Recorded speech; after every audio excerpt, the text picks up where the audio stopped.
Hello दोस्तों, क्या आप जानते हैं कि हम 1,000 रुपये से 187 करोड़ 63,47,180 रुपये कैसे कमा सकते हैं? सुना कि नहीं ध्यान से? फिर से बता रहा हूँ, 187 करोड़ 63,47,180 रुपये कैसे कमा सकते हैं? आइए इस वीडियो को देखते हैं और समझते हैं कि ये कैसे होगा। और वीडियो के एंड तक आते आते मैं सारी कैलकुलेशंस के साथ आपको ये सब प्रूव करूंगा।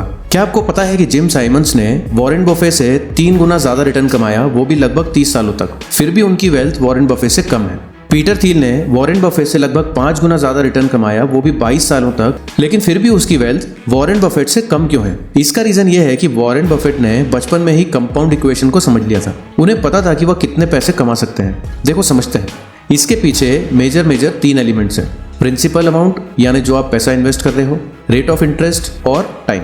अब देखते हैं कि वॉरेन बफे के पास कम एज में पैसे तो थे ही नहीं, लेकिन उन्होंने ये बात नहीं सोची कि अभी तो मैं छोटा हूँ और मेरे पास सफिशिएंट पैसे नहीं हैं। उन्होंने ये देखा कि मेरे पास सफिशिएंट टाइम है और अपनी एबिलिटी के साथ मैं रेट ऑफ इंटरेस्ट को तो बढ़ा लूंगा। इस प्रकार उन्होंने पूरा कैलकुलेशन का यूज करके अपना पैसा कमाने में सक्सेसफुल रहे। हमें भी ये सोचना चाहिए कि हमारे पास अभी भले पैसे कम क्यों ना हो, हमारे पास लेकिन टाइम है, और ये टाइम जो 40 की एज वाला पर्सन है ना, उसके पास नहीं रहेगा, भले ही वह 1 साल में 1 करोड़ भी कमा रहा हो। इस वीडियो में हम डिटेल में देखेंगे कि कैसे और कहां इन्वेस्ट कर सकते हैं हम अपने पहले 1000 रुपीज। चलिए शुरू करते हैं। वैसे ऑल अबाउट टुमारो में आपका वेलकम है। मान लीजिए आपके पास और आपके बेस्ट फ्रेंड के पास, दोनों के पास 1,000 रुपए हैं। आपका बेस्ट फ्रेंड उन्हें किसी इंजॉयमेंट के लिए खर्च करना चाहेगा, जैसे उन्होंने कोई नेटफ्लिक्स की सब्सक्रिप्शन ले ली। वो सोचता है कि यार 1,000 रुपए से किसी की जिंदगी में क्या ही चेंजेस आ जाएगा, फ्यूचर में मुझे अच्छी जॉब मिल जाएगी और क्या पता कि मैं हजारों लाखों रुपए कमा सकूं। लेकिन आप तो समझदार है ना, आपको पता है कि कंपाउंडिंग क्या होती है। जब इंटरेस्ट के ऊपर इंटरेस्ट मिलता है तो छोटा अमाउंट भी बहुत बड़ा हो जाता है। अब क्वेश्चन ये है कि इन्वेस्ट करें कहाँ? चलिए समझते हैं। मान लीजिए कि आपके पास 1,000 रुपए निफ्टी 50 में आप इन्वेस्ट कर रहे हैं 20 साल की एज से। अब 50 साल की एज तक आप इन्वेस्ट करते हैं, तो 30 साल बाद, यानी जब आपकी एज 50 होगी, आपके पास लगभग 60 लाख रुपए कैश हो सकता है। इस दौरान आपने केवल 3,60,000 रुपए ही इन्वेस्ट करा है, वो भी सिर्फ इंस्टॉलमेंट में मंथली 1,000 रुपए। अब हमने यहाँ कैलकुलेट करा था तो 15% का ब्याज मिल रहा है। एक्चुअल में आपको लगभग 60 लाख रुपए मिलेंगे और ये तो पूरा एक्स्ट्रा अमाउंट है। इसके अलावा अगर हम और भी पैसे इन्वेस्ट करते हैं तो ये अमाउंट और भी बड़ा हो सकता था। अब देखते हैं कि आपके जो बेस्ट फ्रेंड है उसके साथ क्या हुआ होगा, उसको समझते हैं। 30 साल की एज में जब वो आपसे 3 गुना 3,000 रुपए भी अगर इन्वेस्ट करने लगा है हर महीने, तो उसके पास आपकी कंपैरिजन में 17 लाख रुपए कम होंगे 50 की एज तक। इसका मतलब टोटल उसके पास अमाउंट होगा 43 लैक्स। उसके इन्वेस्टमेंट की भी कैलकुलेशन हमने 15% रेट ऑफ इंटरेस्ट के हिसाब से की है। अब आप में से जो लोग एक्साइटेड हो चुके हैं वो सोच सकते हैं कि वाह, ये तो बहुत ही अच्छा बेनिफिट है, लेकिन ऐसा बेनिफिट मिलेगा कहाँ? अधिकतर लोग जानते हैं कि निफ्टी 50 नाम का एक इंडेक्स फंड है जिसे हम एवरेज 15% का बेनिफिट निकाल सकते हैं। ज़्यादा डिटेल की जानकारी के लिए आप किसी फाइनेंशियल एडवाइजर से और समझ सकते हैं, ताकि फ्यूचर में आपको अच्छा बेनिफिट हो। अब सबसे ज़्यादा लोग सोच रहे होंगे कि हम इतना पैसा कमा सकते हैं, पर लोग ज़्यादातर SIP कंटिन्यू क्यों नहीं रखते? अब इसके देखिए 2-3 रीज़न है, आइए समझते हैं। नंबर 1, ज़्यादातर लोगों का यह सोचना होता है कि अगर मैंने हर महीने पैसा नहीं जमा किया तो क्या होगा। SIP का मतलब होता है सिस्टमेटिक इन्वेस्टमेंट प्लान, और यहाँ हम पैसे जमा करते हैं। ये कोई लोन की EMI नहीं है कि अगर आपने ये पैसे जमा नहीं किए तो कोर्ट में केस हो जाएगा। इसीलिए हमको SIP से डरने की जरूरत नहीं है। हम कभी भी SIP को बंद करा सकते हैं, कभी भी ज़्यादा पैसे डाल सकते हैं, कभी भी पैसा कम कर सकते हैं, कभी भी इसको फोरक्लोज कर सकते हैं। इससे हम पर कोई कोर्ट केस नहीं होगा। नंबर 2, ये सबसे एक बड़ा रीजन है जिसके कारण लोग SIP कंटिन्यू नहीं करते, वो है वोलेटिलिटी, जिसका मतलब होता है कि बाजार के उतार चढ़ाव, जिसे लोग रिस्क समझते हैं। एक सिंपल एग्जांपल से समझते हैं। एक निफ्टी 50 का एक्चुअल डेटा है। यहाँ पहले कॉलम में डेट है, यानी जिस दिन हम निफ्टी 50 में पैसे इन्वेस्ट कर रहे हैं। दूसरा कॉलम क्यूमुलेटिव अमाउंट का है कि जो टोटल इन्वेस्टमेंट हमने अभी तक करी है। तीसरा कॉलम है मार्केट वैल्यू को, जो हमारी इन्वेस्टमेंट का कितना पैसा हो चुका है वो दिखाता है। तो पहले हमने 30 जून 1999 को 1,000 रुपए इन्वेस्ट किए और हमारे पास 1,000 ही रहेंगे। एक महीने बाद यानी 30 जुलाई 1999 को हमने फिर 1,000 इन्वेस्ट किए। इसके बाद हमारी टोटल इन्वेस्टमेंट 2,000 हो गई, क्योंकि पिछले महीने हमने 1,000 किया था और इस महीने भी 1,000। अब मार्केट वैल्यू वाले कॉलम में देखते हैं, इसकी वैल्यू हो गई है 2,104 रुपए। इसको देखकर बहुत सारे लोग ये सोच रहे होंगे कि हमने तो 2,000 रुपए के 2,104 कर दिए, इसका मतलब 104 रुपए रिटर्न कमा लिया हमने 2 महीने में। इसका मतलब हमने 5.2% का रिटर्न कमाया, जो कि सालाना लगभग 30% के आसपास है। हालांकि हुआ तो ऐसा ही है, पर हम और देखते हैं आगे। अब तीसरे महीने हमने 3,000 रुपए इन्वेस्ट किए और हमारी मार्केट वैल्यू हो गई 3,287 रुपए। चौथे महीने हमने 4,000 इन्वेस्टमेंट किया और मार्केट वैल्यू हो गई 4,266।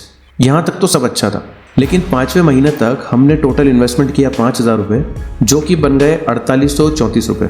अब आप बोलेंगे यार ये क्या है, ये तो लॉस हो गया, मैं तो लॉस में चला गया। आपको इस थ्योरी पर डाउट होने लगेगा। अगले कुछ महीने फिर स्थिति ठीक होगी, लेकिन फिर दोबारा अपन 14th, 15th, 16th मंथ में एक बार NAV चेक करते हैं, जो कि आपके इन्वेस्टमेंट से भी कम है। इससे बेटर होता कि मैं किसी बैंक में FD करा के पैसे जमा करा देता, कम से कम मेरे पैसे सेफ तो रहते।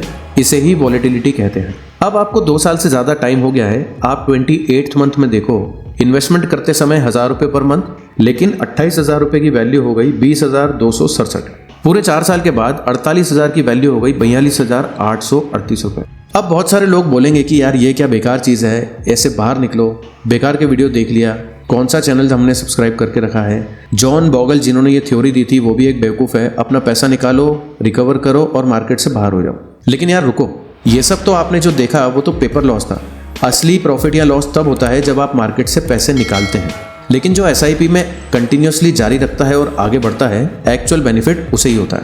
अब देखते हैं कि 30 अक्टूबर 2007 में जो कुल 1,01,000 रुपये इन्वेस्ट कर चुके थे, उनके पैसे बढ़ के हो गए 4,12,916 रुपये, वो भी अच्छा खासा बेनिफिट के साथ। अब देखते हैं 2 मई 2017 को कुल इन्वेस्टमेंट 2,15,000 का इन्वेस्टमेंट, आपकी राशि हो गई है 9,29,510 रुपये। अब रिसेंट डेट्स की बात कर लेते हैं कि लगभग 30 अगस्त 2021 तक की बात करें, आपने कुल 2,67,000 रुपये का इन्वेस्टमेंट किया है और आपकी मार्केट वैल्यू कुल हो गई है 18,68,206 रुपये, मतलब लगभग 18.5-19 लाख के आसपास। इसका रिटर्न परसेंटेज हुआ 15.3।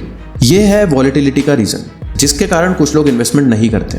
इसलिए वॉरेन बफेट कहते हैं कि जब भी वो कोई स्टॉक खरीदते हैं तो वो मान लेते हैं कि बाजार अगले 5 साल तक बंद रहेगा। इसका मतलब यह है कि उन शेयरों की बढ़ती हुई वैल्यू और घटती हुई वैल्यू वॉलेटिलिटी के कारण होती रहेगी और जिससे उन्हें कोई फर्क नहीं पड़ेगा। अब ऐसे में कुछ लोग बोलेंगे कि हमारे तो सपने बहुत बड़े बड़े हैं। आपको लग रहा होगा कि यार 18 लाख रुपए तो बहुत छोटी वैल्यू है। अब आप देखो कि हालांकि आपने इन्वेस्टमेंट भी तो 1,000 रुपये किया था। अगर आप ये इन्वेस्टमेंट बड़ा करते तो इन्वेस्टमेंट आपका एक्सपोनेंशियली ग्रो होता। दूसरी बात, वॉरेन बफे ने अपना इन्वेस्टमेंट 11 साल की एज में किया था। अगर हम ये भी मान लें कि आप 20 साल के हैं तो हम पहले ही 9 साल लेट चल रहे हैं। 20 साल की एज में स्टार्ट किया, फिर भी हमने 1,000 रुपये महीना डाला और महीने में लाखों रुपए कमाने के बाद भी हमने अपना इन्वेस्टमेंट नहीं बढ़ाया। अब देखिए, वॉरेन बफे की उम्र है 91, उनकी टोटल नेटवर्थ हो चुकी है 6.4 लाख करोड़। अब आप मुझे बताएं कि आपके पास कोई स्किल सेट नहीं है, आप सिर्फ इंडेक्स फंड में ही पैसे इन्वेस्ट करते रहते हैं कंटिन्यूसली, तो आपकी नेटवर्थ 91 की एज में क्या होगी? अगर हम इंडेक्स फंड की 15% ब्याज दर को माने और हर महीने 1,000 रुपये इन्वेस्टमेंट कर रहे हैं, जो कि 12,000 रुपये साल होता है, तो हम 20 साल से शुरू करते हैं और 91 की एज तक हमारे पास क्या हो सकता है पता है? 187 करोड़ 63,47,170 रुपये। अब देखिए कि हमें वॉरेन बफे की तरह किसी कंपनी की एनुअल रिपोर्ट पढ़ने की जरूरत नहीं थी। हमें हर महीने सिर्फ 1,000 रुपये खुद ब खुद इन्वेस्टमेंट कंटिन्यूस रखना था। अब इसमें बहुत सारे लोग ये कमेंट करेंगे कि 91 तक क्या पता हम जिंदा भी हैं कि नहीं, इसके लिए क्या फ़ायदा। अब आप मुझसे ये बात शेयर करो कि आपको वॉरेन बफे जितना पैसा तो चाहिए, पर उनके जितना एक्सपीरियंस तक पहुंचने का पेशेंस ही नहीं है।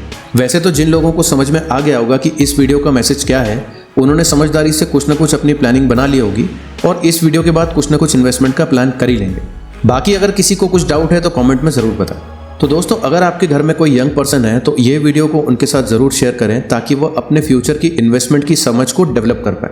चैनल को सब्सक्राइब करना ना भूलें। फ्यूचर में किस टॉपिक पे वीडियो आप देखना चाहते हैं इसके बारे में कमेंट करें। आपसे मिलता हूँ अगले वीडियो में। Bye bye.